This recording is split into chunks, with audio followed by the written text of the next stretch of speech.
Ya, saya pandemi. juga menjadi kaget ketika misalnya Paskalis sudah ahli dalam bidang ini. Terus terang, karena saya tahu beliau ini, Bung Paskalis ini di tambang ya. Iya, iya. Ya, tapi mungkin dia berpikir, bahaya nih saya kalau jadi tambang, Papua, Papua saya gali. Nah, lebih Itu baik yang ini. Dia berubah haluannya. jadi iya. Jadi ada titik baliknya Iya. juga. Salam boros. Baik. eh, jadi sahabat kece, jadi perlu sahabat semua tahu bahwa Pak Beni juga pernah mendampingi anak muda Papua yang dianggap lingkungan tidak punya apa-apa ya. Itu kalau teman-teman kenal, sahabat kece semua kalau kenal, namanya Paulus KTG. Sampai berhasil menulis sebuah karya ilmiah ya. Dua buku. Dua buku. Wow, ini bagaimana nih ceritanya nih Pak? Ini luar biasa sekali ini, tidak gampang. Iya, itu diantaranya Mikael TKG, itu dari Paniai. Dia kuliah di STPMD, Oke. ya, STPMD. Lalu kemudian saya lupa tahunnya, dia datang ke sini dengan teman-temannya dari Manggarai, ada teman kuliahnya dengan Papua lainnya. Lalu kemudian yang dia melihat suasana di rumah ini, ada banyak buku, ada fasilitas bacaan banyak. Oke. Saya tunjukkan buku-buku karya saya, tulisan saya. Lalu kemudian dia jujur, dia orang jujur. Oh, iya, iya. Wah. Dia orang jujur bahwa dia tidak bisa apa-apa. Wah. Di kampus juga dia mengatakan saya disingkirkan, kan gitu. Bukan karena diskriminasi tadi, bukan. Karena memang pengetahuan. Oke. Dia disingkirkan, tidak, misalnya pekerjaan rumah dia, maaf ya, dengan nilai jelek semua ini. Lalu kemudian ngobrol kita lama di sini, terus begitu mau pamit dia bilang begini, Pak Ben, boleh saya main ke sini? Ya, boleh saya main ke sini. Oh ya, saya sangat senang sekali ketika misalnya kamu datang ke sini. Oke. Akhirnya dia bilang, besok sore saya datang ke sini. Wah. Ya, besok sore sekitar jam 7 gitu. Akhirnya jam 6 sudah ada di sini. Lalu kemudian cerita banyak hal ya, banyak hal. Terus tentang kegiatan di kampusnya. Ya, saya dengar apa yang dia ceritakan. Ya, saya tidak pernah tanya IP-nya. Oke. Tidak pernah tanya IP. Siap. Saya bilang, tidak pernah tanya IP-mu berapa, tidak. Tapi keluhannya dia saya tanggapi. Oke. Dia bilang, saya mau ingin seperti Pak Ben bisa menulis buku. Oke. Wow. Dan saya, kalau kamu serius, Oke. tidak butuh waktu lama, kamu bisa. Wow. Tapi yang penting kamu tekun serius saja. Tidak butuh waktu lama, ya, kamu bisa. Akhirnya, ya, saya bilang begini, kalau mau menulis tentang Papua itu apa yang kau ingin tulis? Oke. Jangan dari saya bilang gitu. Kamu menulis tentang apa tentang Papua? Judul nanti saya kasih. Oke. Tapi judul yang menantang, kau berani tidak? Ya. Kau berani tidak? Oh. Wah, kira-kira apa Pak Ben? Saya bilang, kalau mau menulis itu supaya daya tawarmu tinggi, Oke. ya, daya tawarmu tinggi dan kau disegani banyak orang. Oke. Kasih judul yang keren itu. Kira-kira apa Pak Ben? Ya, memang ini sensitif judul ini. Oke. Ya, sensitif, tapi tidak apa-apa. Kawin paksa burung cendrawasih dan burung Garuda. Judulnya. Ya kasih. Tidak apa-apa. Saya bilang, ya itu yang saya tawarkan. Jadi teman-teman kalau pernah baca buku itu atau pernah melihat judul seperti itu, ya ini salah satu penggagas judul itu ya. Ya, Ini. jadi Ya. saya kasih judul itu, dalam kau berani enggak? Saya siap. Oke. Saya mau nantang kamu berapa lama kamu buat konsep itu. Oke. Karena kamu bilang saya mau ingin seperti Pak Ben. Berapa lama? Beri kesempatan saya 1 bulan Pak Ben. Wow. Saya bilang, ini yang saya tunggu, ini yang saya butuh. Yang tadinya dia mengatakan Tidak disingkirkan, punya apa-apa. tidak punya apa-apa. Dia bilang, beri waktu 1 bulan. Oke, saya tunggu. Saya orang yang disiplin. 1 bulan dari sekarang, kau catat tanggal itu berarti kau harus ke sini. Padahal tidak sampai belum segenap 1 bulan dia datang ke sini. Dia bawa konsep dengan sudah fotokopi. Naskahnya. Naskah. Wow. Naskahnya. Lalu kemudian saya baca. Ya memang pemula ya. Saya tidak mengatakan ini jelek. Oh. Ya kalau mau membimbing orang itu jangan mengatakan karya dia jelek. Jangan. Langsung sudah. Ya, ketika kita mengatakan ini jelek, dia langsung mati dia. Memang mati. Pukul KO jantung, pukul di jantung. Saya bilang, wah bagus sekali nih, hebat, luar biasa. Wah jangan begitu Pak Ben. Iyalah, ini kan sudah menghasilkan sekian ratus halaman ini dalam tempo hanya 1 bulan. Ya belum tentu. Ya para ilmuwan lain yang lebih tinggi dari kamu seperti ini, tapi kamu sudah hebat. Ya, Lalu kemudian saya bilang begini, kalau begitu begini, beri kesempatan saya 2 hari untuk baca teks ini. Kok Pak 2 hari Pak Ben? Loh, saya yang tawar kok. Kau kaget lagi. Kalau 1 bulan saya 2 hari. Oke. Akhirnya saya baca, saya bilang 2 hari lagi kau datang ke sini hasil koreksinya. Ya, hasil koreksinya. Begitu saya baca pelan teliti sekali. Ya memang ya itu tadi saya tidak mengatakan yang tadi saya bilang bukan orang bodoh. Oke. Jenius dia. Dia jenius.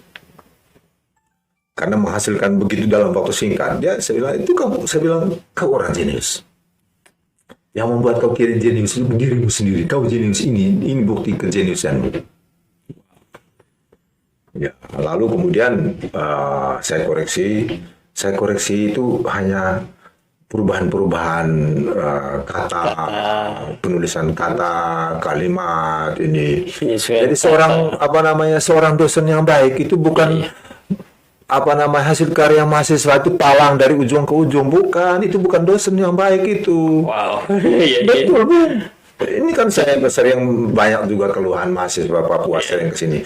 Pak Ben, ini kok tesis saya, skrip saya kok ini palang dari ujung ke ujung. Saya bilang itu bukan dosen yang baik. Tanpa tahu di mana letak kesalahannya. Baca dulu, dan itu bukan dosen yang baik. Dia adalah pengkhianat ilmu pengetahuan. Dia adalah pengkhianat terhadap mahasiswa jenius ini. Kalau ada kesalahannya kasih tahu dong. Ini kesalahannya, ini perbaiki. Ada kesalahan ketik, dia dibaca. Semua karya mahasiswa itu dibaca. Jangan dilepas segitu. Nah itu barangkali kelebihan saya dengan orang lain. Iya. Saya semua karya mahasiswa itu saya baca, teliti sekali. Lalu kemudian waktu itu sudah selesai semua ya, saya bilang kita harus kerja itu pakai target. Untuk percetakan nanti kita gampang cari di Yogyakarta ini banyak percetakan. Yang mau mahal pun mau murah banyak. Akhirnya jadilah buku itu. Di sini tidak ada arsipnya. Di sini tidak ada arsipnya, hanya di bawah pinjam teman. Lalu kemudian judul itu dia bikin provokasi. Provokasi tempel di kampusnya di STPMD. Tempel dia, saya bilang, kau mau orang-orang yang tadi menganggap kamu itu bodoh, kau mau mereka pukul mereka? Bagaimana Pak Ben? Kau copy ini judulnya pakai besar, pakai kertas besar itu, kau tempel di kampus. Akhirnya dia laksanakan. Semua orang mahasiswa temannya kaget, gila. Paulus KTG, penulis. Michael TKG. Michael TKG. Kakaknya Paulus dulu. Iya. Dia bilang, ini spektakuler. Tulis di bawahnya, dalam waktu dekat akan dicetak. Padahal sudah ada di rumah ini. Wow. Sudah dicetak semua, sudah dipercetakan. Dia bilang dalam waktu dekat itu. Terus saya mau menantang teman-teman untuk bedah buku ini. Lalu kemudian jadi rame lah. Ada yang tidak setuju dengan dia. Tingkahnya tadi Michael TKG tadi itu diturunkan spanduk itu. Saya bilang tidak apa-apa, kau jangan marah, biarin aja. Itu biasalah dalam politik pun seperti apa, dalam dunia keilmuan pun seperti itu. Tapi itu pukulan berat bagi mereka. Kau menunjukkan sebaliknya, yang tadi mereka mengatakan kau orang bodoh, kau jadi orang hebat. Lalu kemudian saya provokasi lagi berikutnya. Masih ingin lagi? Kasih. Akhirnya kalau begitu kita cari judul lain. Ya, kita cari judul lain. Kira-kira kau coba bikin judul. Pak Ben tidak bisa. Sudah saya bikin. Saya bikin judul. Ini bukunya. Bisa dilihat itu. Bisa. Saya perlihatkan Ya, ini judulnya Papua Tahanan Republik Indonesia. Negara merampas hak rakyat Papua. Saya salah satu penulis di sini juga. Saya jadi dengan Mikael TKG editornya. Ini gabungan. Waktu itu dia menyuruh saya, Pak Ben tulis tentang masalah ekologi di Papua. Jadi saya tulis tentang ekonomi hijau dan imperialisme ekologi di Papua. Dia menulis Papua Tahanan Republik Indonesia. Wow. Dan buku ini sudah diterjemahkan dalam bahasa Inggris di Australia National University dan sudah masuk di Perpustakaan Nasional Australia. Wow. Keren. Ya, jadi dari yang orang yang tidak dipandang akhirnya terpandang. Ya, istilahnya dibuang. Saya ambil Mikael TKG untuk jadi besar. Dan masih ada lagi ya. Ada lagi mahasiswa lain juga ya. Wow. Ada Dari Papua juga tuh, Pak. dari Papua. Wow. Ini Siapa Ortiz itu. Ortiz Senyum Teh. Ya. Ortiz Senyum Teh. Ini hasil dari apa ya?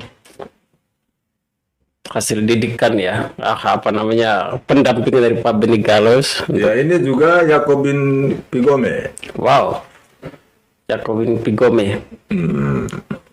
Jadi tidak herannya kalau Pak Beni ini vokal sekali untuk kenapa harus membangkitkan semangat teman-teman Papua. Begitu pedulinya, karena kita tadi awal dengar ya, Pak Beni asalnya dari Manggarai ya. Dan sudah lama merantau di sini, tapi dia bilang ya, dia merasa seperti apa ya, ada roh yang mendorong dia untuk harus peduli ke teman-teman Papua. Tidak tahu alasannya apa, tapi yang jelas dari hasil karya ini, dari hasil ini dan curhatannya yang tadi saya pikir walaupun sepintas tapi kita bisa membaca ya sedalam mana, sejauh mana kepedulian Pak Beni untuk teman-teman muda Papua. Jadi ini sangat-sangat luar biasa sekali, dan itu untuk teman-teman, mari membuka diri dengan lingkungan. Jangan melihat orang yang berbeda dengan kita itu sebagai hal yang menakutkan atau mereka lebih pintar, mereka lebih cerdas. Pak Beni sudah tegas sampaikan, tidak ada manusia yang pintar di dunia ini, tidak ada. Yang bodoh. Tidak ada manusia yang bodoh di dunia ini. Yang ada hanya malas. Yang ada hanya malas. Itu. Dan itu yang mungkin Pak Beni nanti kita coba untuk diskusikan lagi kenapa sampai kok. Jadi awal-awal tadi Pak Beni sudah tegas sekali menyampaikannya, dan sudah beberapa tangan-tangannya, hasil tangan dinginnya beliau, dan ini hasil-hasil karyanya. Ini tidak tahu apa lagi yang mau. Padahal Pak Beni belum pernah ke Papua loh. Belum. Saya tuh belum pernah ke Papua. Ya, saya Tapi kok begitu jatuh cinta dengan teman-teman Papua itu kan? Ya, maaf ya. Banyak skripsi. Oke, Pak. Bukan saya yang buat, tapi saya curhat dengan mereka. Banyak skripsi dengan tesis mahasiswa Papua. Itu yang saya coba dampingi. Ya, yang sekarang menjadi orang besar semua di Papua, ya, banyak sekali. Ya, itu tadi pengalaman empiris, mereka tidak punya pengetahuan, tidak punya bagaimana cara membuat karya ilmiah yang baik dan benar. Itu di sini banyak sekali, itu ada di belakang tesis-tesis mereka. Dan yang sebelumnya di kampus mereka tersingkirkan, tapi saya coba bangkitkan emosi, perasaan mereka, kemauan, motivasi mereka.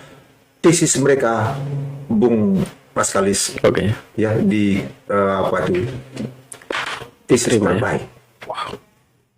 Dan dipuji oleh mahasiswa, oleh dosen di UGM, terutama almarhum Cornelis Lai, Profesor Cornelis Lai mengatakan ada satu tesis, ada dua tesis yang tiga tesis, yaitu tentang Honai, Oke. kepemimpinan Honai, dan benturan demokrasi formal dan demokrasi informal. Lalu kemudian evaluasi ekonomi khusus yang jauh yang tidak dibayangkan oleh guru besar UGM yang sehari-hari pergi ke Papua. Oke. Saya coba mengarahkan mereka. Akhirnya semua karya-karya mereka menjadi tesis terbaik di UGM, bukan di kelas rendahan. Jadi saya menginginkan supaya teman-teman, sahabat-sahabat Papua ini jangan kita cara berpikir rendahan, kita berpikiran tinggi. Maka di kampus, di kuliah saya itu Paskalis, Bung Paskalis, itu ya kuliahnya biasa-biasa saya tapi saya coba membuat standar yang tinggi. Oke. Bahan kuliahnya yang bukan startup S1, banyak dosen mengatakan, oh ini startupnya S2. Bahan kuliahnya startup S2. Dan ujiannya saya coba jauh ke depan, lebih dari itu. Ada banyak dosen mengatakan ini konsumsinya doktor. Jadi soal ujian ini sudah kelasnya doktor kan gitu. Iya. Saya bilang saya tidak mau mahasiswa saya cara berpikirnya murahan, rendahan. Jadi saya menarik mereka ke level yang tinggi. Level yang tinggi. Nah, itulah sebabnya optimisme saya kepada teman-teman sahabat saya dari Papua seperti itu, dan mereka ada yang antusias ya. Iya. Ada yang antusias, rata-rata yang memang antusias, tapi ada yang juga masih mencoba apa benar kan gitu. Saya tidak mengatakan ini loh, saya tidak selalu mengatakan gitu. Juga misalnya ada penerimaan mahasiswa baru. Oke. Yang beberapa tahun ini terakhir kan karena COVID ya, Bung Paskalis. Sebelumnya kalau misalnya ada penerimaan mahasiswa baru, saya diundang untuk ceramah mereka. Saya memotivasi, membangkitkan spirit seperti itu tadi, spirit kepapuaan. Ya, spirit kepapuaan itu harus dikobarkan kepada teman-teman mahasiswa Papua. Saya membuat kamus sendiri, Pak Paskalis. Oke. Saya mencari di kamus arti kata Papua itu apa. Udahlah, saya coba bikin sendiri. Ya, kan banyak ahli kan bikin kamus. Kita juga bikin kan. Papua itu saya selalu mengatakan dengan mereka, Papua itu dari bahasa Italia atau bahasa Latin, Popeye. Popeye itu berarti kan alat bapa ya. Berarti orang Papua itu adalah orang-orang yang memang diciptakan dari alat bapa sendiri. Jadi tidak perlulah rasa khawatir heran tadi, kembali ke soal tadi awal tadi itu, jadi minder apa sih, kok minder hidup ini kan gitu. Jadi tidak perlu kita minder. Jadi itu ya, Pak Benny tadi sudah sharing tentang bagaimana pengalaman dia mendampingi teman-teman Papua sampai menghasilkan karya tulis. Jadi teman-teman yang tertarik untuk punya hasil karya tulis seperti ini, silahkan datang ke Pak Benny gitu ya, atau tidak tahu di mana yang alamat yang bisa dihubungi begitu ya. Iya. Artinya coba saya yakin teman-teman Papua banyak yang sudah kenal banyak di asrama. Saya sering dengar katanya sering datangnya asrama Papua untuk mendampingi teman-teman Papua untuk membangkitkan semangat teman-teman. Terus tadi soal penerimaan mahasiswa baru atau untuk teman-teman kalangan Papua ya, soal biasanya kalau kita itu kan di organisasi daerah pada umumnya itu kan adanya makrab, malam keakraban gitu ya, diundang, dan Pak Benny juga pernah datang ngisi materi di makrab waktu di organisasi daerahnya saya di kita teman-teman AMK, dan begitu banyak, begitu luasnya pemahaman Pak Benny, dan sangat welcome dan orangnya santai sekali. Pikir ya teman-teman, kalau mau belajar, terutama untuk belajar menulis, beliau juga kebetulan penulis ya, hebat di bidang menulis. Jadi ya teman-teman yang mau menulis silahkan datang ke Pak Benny. Jadi datangnya asrama, atau mungkin kalau ada kegiatan-kegiatan seperti seminar atau kegiatan apapun, yang berkaitan dengan seperti tadi, bagaimana untuk membangkitkan semangat teman-teman Papua, ya. Kita ini, ya saya prinsipnya saya secara pribadi itu begini Pak Bini. Semoga ini bisa bermanfaat untuk teman-teman.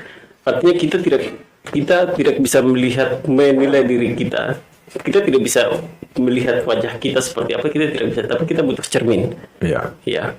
Butuh cermin itu siapa? Iya. Yaitu orang-orang di luar dari kita. Iya, betul. Begitupun ketika kita melihat masalah di Papua, kita tidak bisa menilai sendiri, tidak bisa. Iya. Kita butuh pendapat dari orang dari Iya, luar. iya, betul. Gitu. Jadi Iya. mungkin Pak Bini mungkin bagian dari coba untuk membangkitkan semangat teman-teman untuk harus keluar dari zona nyaman tadi supaya Iya. kita membuka diri dari lingkungan. Saya kira persis apa yang disampaikan oleh Bung Paskalis ini, karena itu saya sering ke asrama Papua, terutama di asrama Panyai, asrama Degiai, terus dulu udah lama ya di asrama Kamasan ya, Oke. Kamasan, terus itu dan Bang Bung Paskalis ini juga pernah terlibat dalam diskusi di asrama di Babarsari ya, di Babarsari kita membuat gagasan namanya Papuanologi. Iya. Nah, saya terinspirasi, saya kira teman-teman lain juga dari Papua tahu lah. Orang Yogyakarta itu, masyarakat Yogyakarta itu kampus, hidup sosial budaya masyarakatnya itu begitu connect kampus dengan masyarakat, begitu connect. Karena apa? Karena Javanologinya, ya Javanologinya begitu kuat, ya sehingga tarik antara masyarakat, desa, kelurahan dengan kampus itu maupun keraton itu sangat kuat sekali dan kegiatan-kegiatan kampus itu juga terinspirasi dari Javanologi Jadi itu. tidak terlepas ilmu pengetahuan tidak terlepas dari budaya. Maka pengetahuan itu harus berakar kepada kebudayaan, bersumber kepada kebudayaan. Bangsa yang mau maju itu memang harus budayanya kuat. Kalau saya mau menghancurkan sebuah bangsa, kata Nelson Mandela, tidak perlu saya pakai bedil, tidak perlu saya pakai peluru, saya hancurkan kebudayaannya, rontok sendiri bangsa itu. Kalau menghancurkan Papua gampang, tidak perlu gali, rontokkan kebudayaannya, sudah hitungan jam, hitungan menit, hitungan tahun selesai. Wow. Oleh karena itu terinspirasi dari itu saya dengan teman-teman dulu ya bukan kasihan ya kami sampai hari ini merasa kehilangan itu adalah Pak Marianus, dia calon doktor tapi dia sempat menulis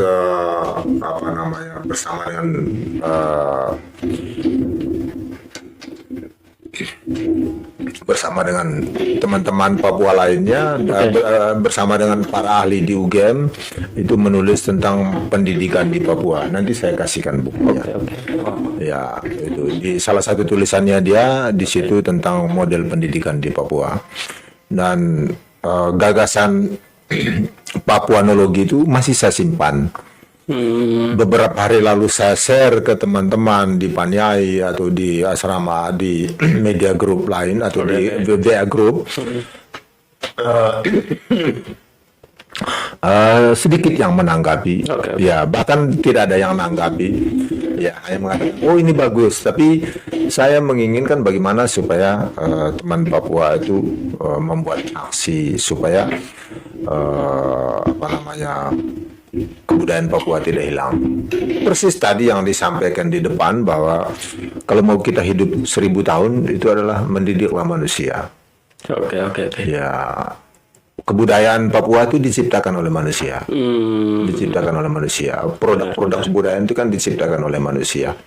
Maka kalau mematikan orang Papua, menghancurkan orang Papua, hancurkan kebudayaan. Nah, saya tidak mau seperti itu.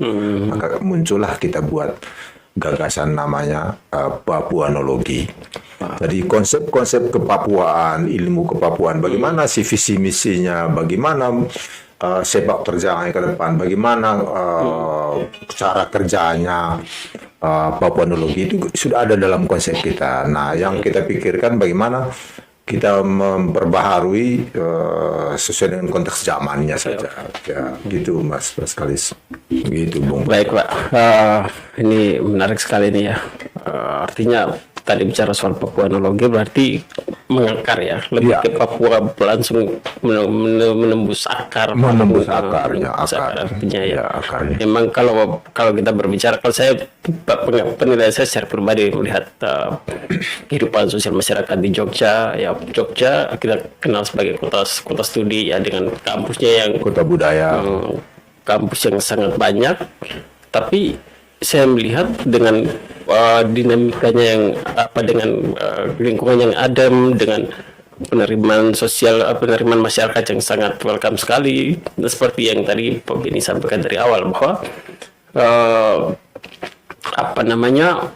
ya jika membandingkan dengan mahasiswa Jogja dan mahasiswa di kota studi lain, mahasiswa Jogja ya bertindak ketika hadir di lingkungan masyarakat ya tidak hanya otaknya yang main gitu kan. Ketika ada sesuatu, ada situasi begitu ya yang betul harus kita menanggapi, tapi kita tidak langsung pakai logika logika ya. tapi kita dua-duanya main gitu ya.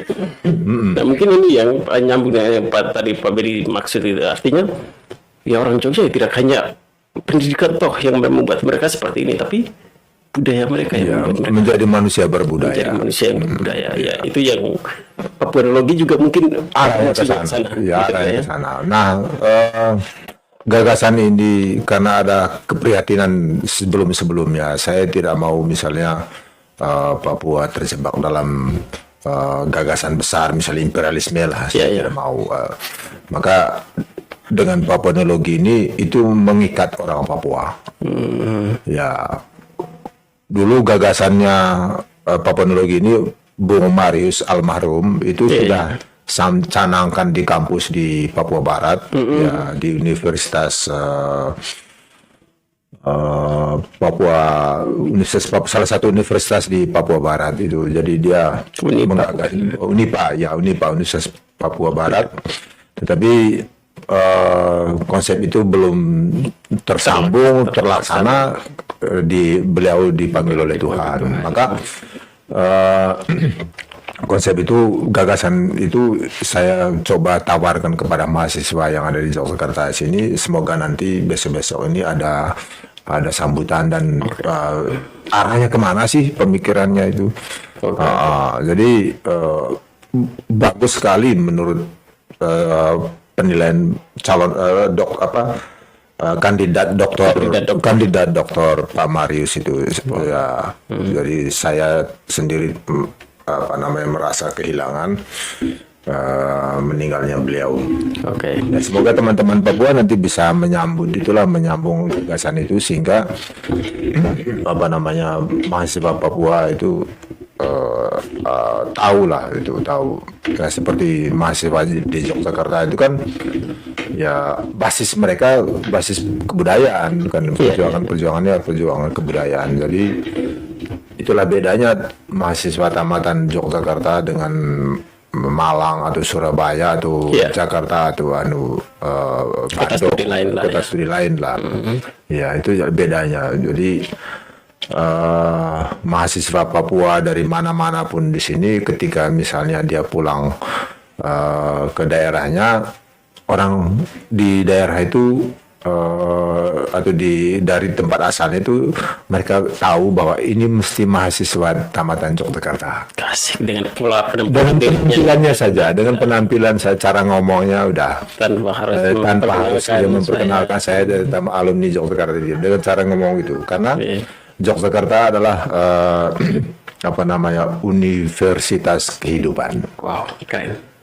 Ya, maka gagasan saya dulu, asrama itu tidak sekedar sebagai tempat untuk istirahat, tempat tidur, tempat tapi gagasan saya dengan teman-teman, tapi tidak nyambung juga ya. Semoga nanti teman-teman Paskalis dorong itu asrama itu dijadikan sebagai kampus mini.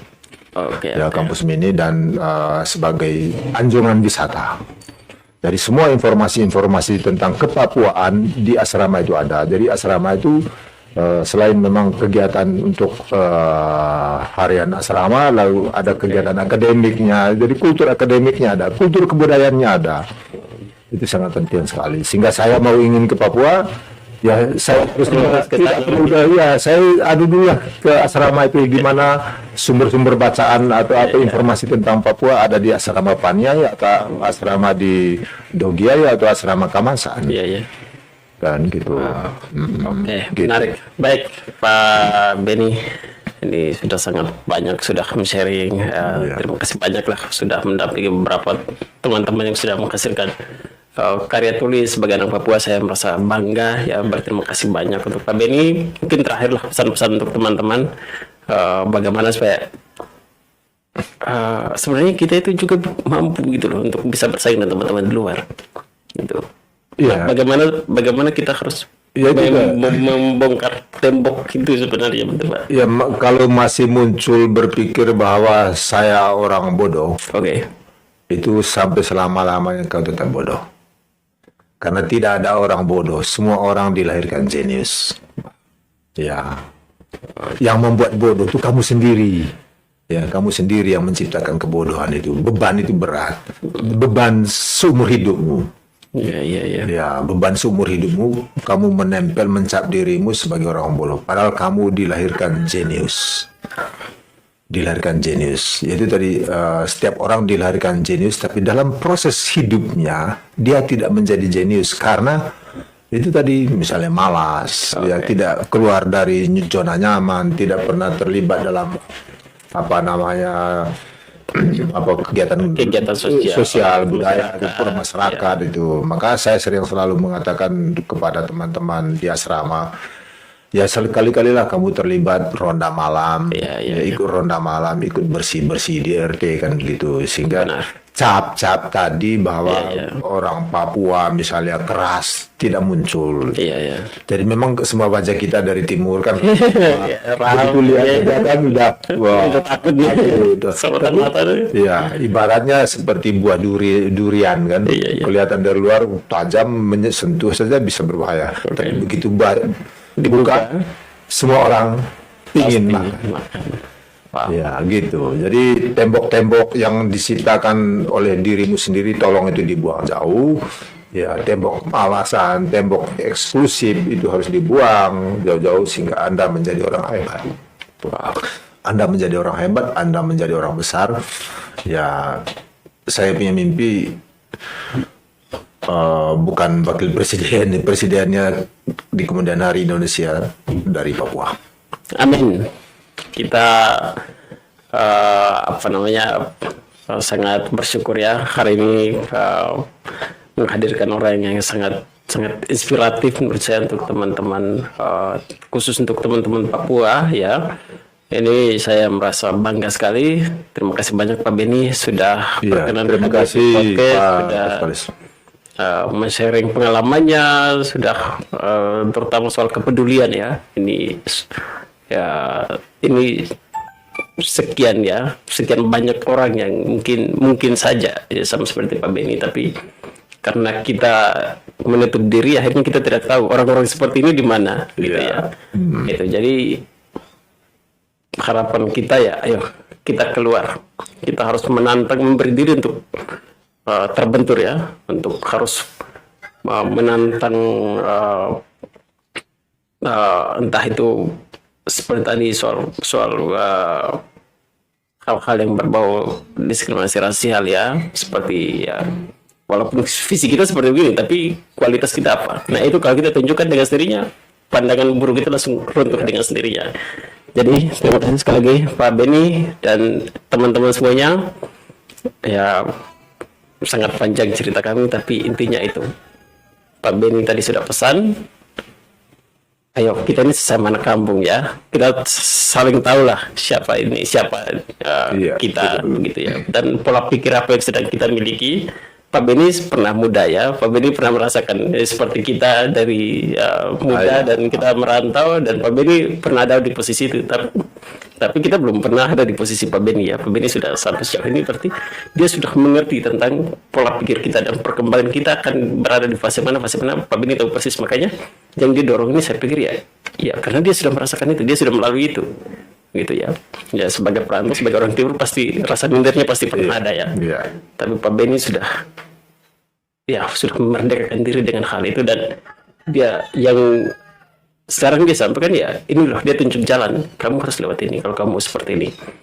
Jadi tadi sudah disampaikan banyak, dan terima kasih banyak Pak Beni untuk motivasi, untuk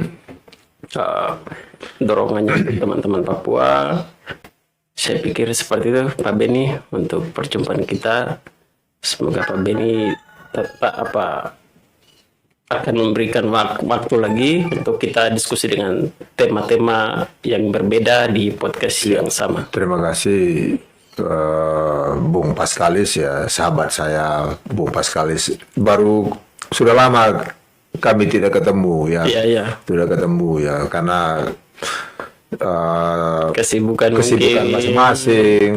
Saya juga menjadi kaget ketika misalnya Paskalis sudah ahli dalam bidang ini. Terus terang, karena saya tahu beliau ini, Bung Paskalis ini di tambang ya. Ya, tapi mungkin dia berpikir bahaya nih saya kalau jadi tambang, Papua saya gali. Yang ini dia berubah haluannya. Jadi ada titik baliknya titik baliknya. Dia sadar bahwa kalau saya menekuni, dia memang cepat atau lambat kan dia jadi sarjana tambang juga. Tapi profesi ini saya lihat ini nilai tambahnya luar biasa, dan ini tidak mungkin makan tambang. Nah, ini dari tanah juga, dari tambang juga, tapi tidak seberapa sih.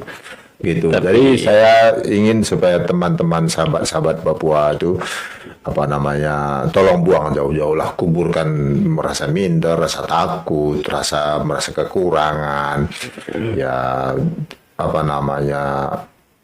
menempel stereotip jelek itu tolong dibuang jauh-jauh. Anda hebat. Wow. Kita hebat. Kita hebat. Kita juga bisa. Kita orang bisa. Asik. Terima kasih banyak sekali lagi untuk perjumpaan hari ini, sahabat kece sekalian. Kita jumpa di video-video selanjutnya. Salam waras. Salam. Asik.